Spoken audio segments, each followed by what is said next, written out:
Well, it's been about 30 days. How has it held up? Let's talk Z Flip 4.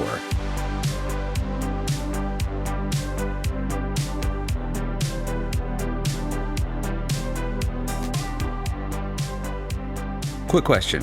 Which of these is the Z Flip 3 and which is the Z Flip 4? Okay, time's up. The one on the left is the new Z Flip 4 and the one on the right is last year's Z Flip 3. The reason I ask is because at first glance, it's really hard to even tell the difference between the newest generation and last year's model, at least on the outside. Samsung's most affordable folding phone is back, and they really stuck with what they had that was working previously and made a few small but pretty important changes this year. But is it enough?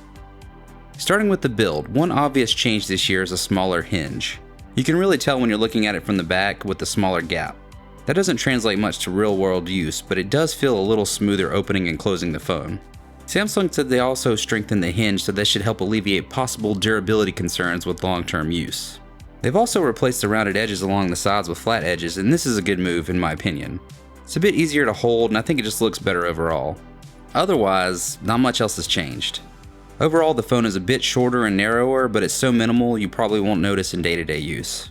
The outer screen is still the same 1.9-inch AMOLED screen that you can still use for useful things like setting alarms, changing music tracks, and starting timers. I do wish Samsung would make this screen a little more useful. It's definitely limited by its size, but it just feels a little underutilized at this point. It does work pretty well as an always-on display, but that's pretty much all I've been using it for the past month. On the back, all you've got are the two cameras, which we'll cover more in a bit. Oh, and let's not forget my favorite, the side-mounted fingerprint reader. Personally, I'll take these over in-screen fingerprint readers any day. You've got USB-C charging, and Samsung has upped the charging speeds this year, now maxing out at 25 watt wired and 15 watt wireless charging. I appreciate the speed increases, but these are still pretty far behind a lot of other Android phones. It's not a huge battery, so charging from 0 to full took about an hour and 15 minutes, but I'd still like to see it be a little bit faster. We've still got reverse wireless charging, although of course, a charging brick is not included in the box. Moving to the inside screen is pretty much the same as last year as well. It's still a really tall, narrow 6.7-inch AMOLED display with a 120Hz refresh rate. It's a Samsung display, so the color reproduction is still best in class. The screen's refresh rate has also been updated to go between 1 and 120Hz to help maximize battery life.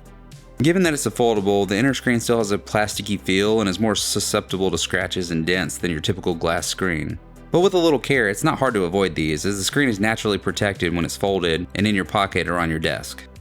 The crease is still there, and to my eyes it looks a little bit smaller than last year, but it's still pretty prominent. Given the way the phone folds, your finger is going to be sliding across the crease a lot more often than it would on a horizontal folding phone like the Z Fold 4. With that being said, it's not all bad. You don't really notice it until you look at it off-axis with the screen off, or if you're fast scrolling an article and your finger keeps hitting it over and over. Overall, it's not as big of a deal as it may seem if you haven't ever used one. You've got stereo speakers that also sound pretty much the same as last year. They can get really loud but don't provide much bass at all. Now, viewing content and playing games is still enjoyable on this, as you've got the Snapdragon 8 Plus Gen 1 powering this device, and it's one of the better year-over-year upgrades from Snapdragon in a while. It offers improvements in battery life efficiency, photo processing, and overall performance, and the phone really does feel a lot more snappy. You can really jump around in this phone, and I've had no hiccups or lags in my last 30 days. Speaking of battery life improvements, we got a bit of an upgrade over last year, going from a 3300 mAh battery to a larger 3700 mAh cell.